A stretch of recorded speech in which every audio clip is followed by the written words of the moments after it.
Hello and welcome to BQ Pharma. I'm Hiral Daria. Joining us on the show today is Nilesh Jain, Head AVP Technical and Derivative Research Analyst at Centrum Broking, joining in. Welcome to the show, Nilesh, and a very good afternoon. Very good afternoon to you there. Nilesh, overall, if you see in terms of where markets are concerned, clearly, it has been a pretty narrow range where we are seeing trade continue. And today's session, it seems we will end below the 17,000 mark yet again, because we have seen weakness which has continued on Friday. Friday also, we ended below the 17,000 mark. And this is expiry week as well, so volatility could remain high. What's the sense that you pick up? Absolutely, Hiral. If you look at the major structure, the major undertone, which looks slightly on a negative side, and as you have rightly pointed out, we are trading in a very narrow range and very tight range of 16,800 to 17,200. So, in this kind of market where we have witnessed some sort of a pullback in today's trading session, but that pullback got sold into, and that is quite a worrying sign that we are getting. Now, on the lower side, if at all Nifty breaches 16,900 level, then there are high probability of Nifty breaking below 16,800 going forward, and then it may move towards 16,600 to 16,500 sort of zone. And on the contrary, on the high side, if at all Nifty breaches 17,200 mark on the high side, then probably we can expect 200-point move towards 70,400, and that's the 200-day simple moving average for the Nifty index on the daily time frame chart. So as of now, we are into truncated week of monthly FNO expiry, and looking at the overall derivative data that shows that we are witnessing some sort of unwinding from 70,000 put strike, and the range is very much intact of 16,800 to 70,200. And if you look at the volatility index in the weeks where we have witnessed spike in last two consecutive sessions, it has moved beyond 15 levels. That is a quite sort of a worry for the market. Right. And any indication, Nilesh, that the rollover data indicates, because clearly so far we've seen Nifty rolls observed at 34% versus the 3-month average of 30%. So any cues that we should be taking on that front? Absolutely. See, even if you look at the overall series of the March, where the markets have underperformed for the fourth consecutive month, rollover so far has been slightly on a negative side. In terms of total open interest, we are witnessing some decline on month-on-month basis, so that is certainly not a good sign. So slightly, very less position are getting rolled over in the April series so far on day two. And looking at the overall structure, overall data point, I think going forward in the month of April as well, we are likely to witness some sort of a consolidation. Right. Moving on, if you see in terms of Bank Nifty as well, we've seen Bank Nifty, which has actually failed to hold that 40,000 mark at higher levels as well last week. Now, clearly from here on, where are we seeing clear strength coming in, number one? And in terms of the rollover data on Bank Nifty as well, I think it's observed at around 64% versus the last 3-month average of around 37%. So it's much higher on that front. What are the cues you're picking up in terms of Bank Nifty, and what levels we should be watching out for? To start off with, the first immediate and important crucial resistance zone for the Bank Nifty is placed around 40,000 in the spot levels, and there are cluster of resistances near those levels. If you look at 200 a simple moving average for the Bank Nifty, that is placed somewhere about 39,800 mark. And if you look at the psychological barrier, which is also placed at 40,000 on the monthly FNO expiry data point, if you look at, we have witnessed constant call riding near about those levels.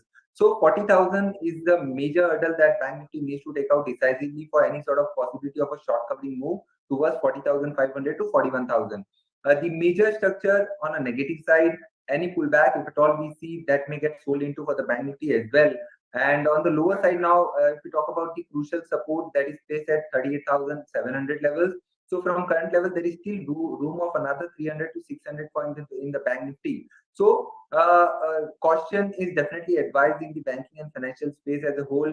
Even if you look at the rollover data, no doubt we have seen a good amount of rollover, but most probably these positions are more sort of a short position which are getting rolled over into the April series. So we still need some more confirmation on a technical front for any sort of possibility of a trend reversal. As of now, there is slightly on a worrying on a side of major caution is advising. On the lower side, breach of 39,000 would add further selling pressure. Right, so that's with regards to Nifty as well as Bank Nifty as well as we spoke. Apart from that, if you see in terms of the volatility index, now the implied volatility is somewhere in that range of 14 to 14 and a half. Historical volatility has been in that 18.94 kind of a range, and current India weeks is around 15.24. What is that indicating in terms of movement? See, in terms of movement, we have witnessed some sort of a gradual up move in the IVs, Mm, and typically we see this kind of spike or surge in the volatility when there is uncertainty. And in the US market as well, in the last couple of trading sessions, we have seen some sort of a spike on the back of major crisis that we saw from the banking space. So, due to which overall across the global market, we have seen spike in the volatility, so that is basically indicating that markets are likely to remain more volatile going forward. Now, if you look at the implied volatility, that is somewhere near about 14 to 16 in that particular range, and that basically indicates the premium are slightly on a high side as of now. And going forward, if at all we see any decline in the volatility, that will, that would be a first indicator for market to provide some sort of a cushion and some sort of a bottoming out of process. But for that, we still need to wait and watch out for the cooling off in the volatility index. mm. Right. And if you see in terms of stock specific action, let's talk about a heavyweight, which is Reliance Industries, right? We are seeing long additions in today's day of trade. Overall, if you go to see the open interest has also shot up on this counter. What's the sense that you pick up from here on? A good, strong chart on the cards? Well, I won't say a strong chart sort of things for the time being in the Reliance Industries counter, because if you look at earlier in this particular series on specifically 13th of March, we have seen a big breakdown from the levels of Mm, 2300, and that level was acting as a major support zone that got breached. Now that is acting as a major resistance. Recently, we saw some pullback, and that got arrested near about those levels on somewhere around 22nd of the March.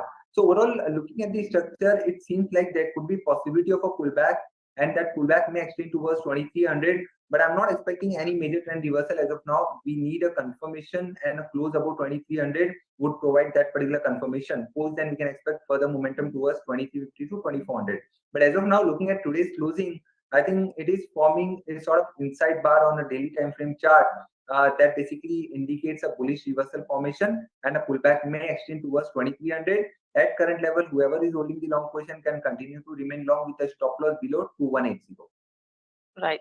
Moving on, pharma counters like Lupin, Biocon, Glenmark, Aurobindo have seen additions of long position in today's session as well. And it's a complete cyclical play that everyone is watching out for. What would your view be in terms of pharma majors and anywhere where you see good upside potential, which could be good buying bets from tomorrow's sense as well?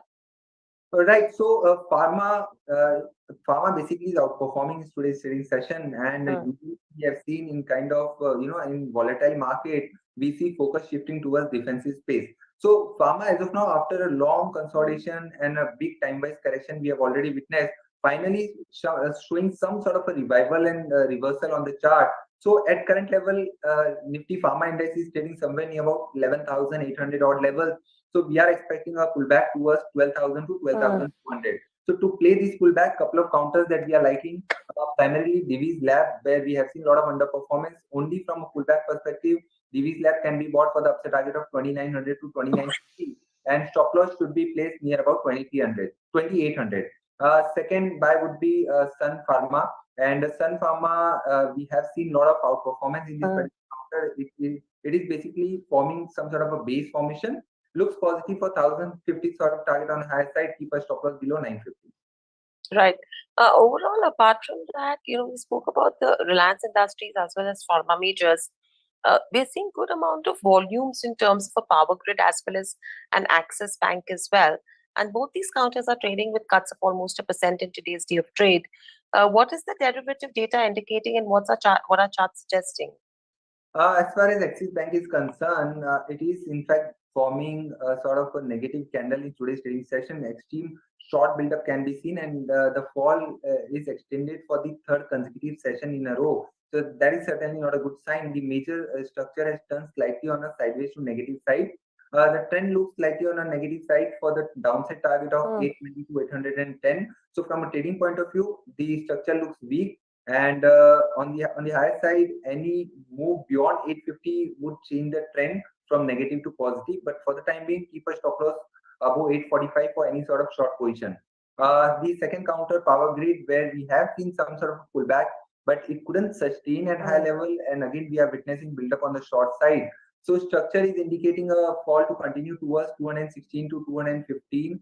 One can keep a stop loss on a high side towards 222.5. And the major structure no doubt looks positive for power grid. So those who are looking from position, time frame sort of perspective, one can remain long. Right. And what do you make of a PFC as well as a REC? Because both these counters are seeing strong open interest addition in today's day of trade. Not a major up move, but still trading in the positive. Is there strength seen and good buying opportunities here? Absolutely good buying opportunity, being a good dividend play and recession-proof stock when we talk about. So these are the stocks should be added in the portfolio. So PFC and REC, we have positive outlook on both the counters. The upside target for PFC from position point of view could be 160 to 165. One can add this particular counter in a staggered manner on decline. Keep a stop loss below 132. As far as REC is concerned, the major support, major base is somewhere near about 109. Keep a stop loss at the same levels. On the higher side, we can expect a pullback towards 120 to 125. So these are the two recommendations from a longer term perspective. Slightly, I would say 8 to 10 months of sort of time frame one can add in the portfolio. Right. Nilesh, overall, apart from the names that we've already discussed, anything that comes to your radar from tomorrow's perspective that an investor should look at, may it be a buy or a sell? Right. So as of now, one buy idea that is coming on my radar, that is HAL, Hindustan Aeronautics Limited. So we saw some big gap down opening, and post then we are witnessing a recovery in last two consecutive sessions. So this particular counter has been one of the outperformer in the past and looks positive for upside target of 2700 to 2750. One can keep a stop loss below 2580. So this particular counter looks positive from a short-term perspective as well as from positional point of view. The another counter I just want to add, see in today's trading session, couple of cement counters are also showing some sort of a strength. So Lasim being one of the underperformer in the past has formed a nice base at current levels. So it has also given a big breakout from a falling trend line. So it looks positive for a momentum play. On the higher side, 1670 to 1700 could be the immediate target that one can keep an eye on, and keep a stop loss below 1585 for the long position. Right. So these are a few names that we should be watching out for, as Nilesh mentioned.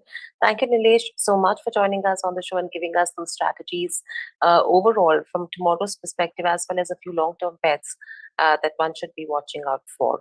Thank you. Stay safe and speak to you soon again. In fact, overall, it seems we are ending below that 17,000 mark in terms of Nifty 50. We hit a low of 16,918 in today's day of trade. And from there on, we did see a high of around 17,091. So it's been a volatile ride, but in the last hour of trade, from the day's highest levels, we've seen a downtick that has come in. If you see in terms of the advanced decline ratio, it's absolutely 50-50 on Nifty. And you have stocks like Grasim, Reliance Industries, as well as pharma names like Cipla, Sun Pharma, as well as Divis Laboratories, which has actually supported the markets, wherein pressure was built by Adani Ports Enterprises, M&M Power Grid, as well as an SBI as well. A lot of volumes were seen in terms of banking names like HDFC Bank, ICICI Bank, Axis Bank, as well as if you see from a Reliance Industries perspective. And on the downward trend as well, I mean, good volume built up was seen overall in terms of an ICICI Bank as well as a Power Grid as well. Overall, if you see in terms of Bank Nifty, that's been an interesting day of trade. 39,300 is the kind of level that we are watching out for. 39,273 is the low we've hit in today's trading session. So pretty much close to the day's lowest levels is where we are ending in today's session. From a high of 39,695. So clearly, the bulls are not able to actually hold on to gains. It is expiry and the volatility is expected to remain high. So the next 2 to 3 trading sessions are going to be extremely crucial for us to watch out for. If you see in terms of Sensex as well, clearly a pretty flattish move is what we've seen. And in terms of an up move, a 70 points up move is what we saw. In terms of stock specific action, Morgan Laboratories ended higher. Minda was up in trade. Tricol was another one which saw some smart gains. But there was ITI, which was seeing major cuts. Valiant Organics saw one of major cuts. Aditya Birla EMC saw some cuts in today's session. So a lot of stock specific action is what we witnessed in trade today. No major direction is what we're picking up in terms of where markets are concerned. And as mentioned, overall, as well as we started the conversation with Nilesh, that the supply is continuing as Nifty is ending below those 17,000 levels. So that's a crucial thing we need to watch out for. The weakness has continued overall. And clearly, it's media, metals, realty, as well as the PSU banks, which have been few of the sectors which have been losing since Friday, though metals saw some good move in today's session. And clearly, in terms of Nifty as well, Nifty has been respecting that 20-day EMA, which is important. So those are levels we should be watching out for until the time we maintain above those 16,007. If we break these levels on the downside, there could be major selling pressure that could be coming in as well. So next 2 to 3 trading sessions are going to be crucial for us to watch as well. That's all that we have on the closing trade. Thanks for watching and have a great evening.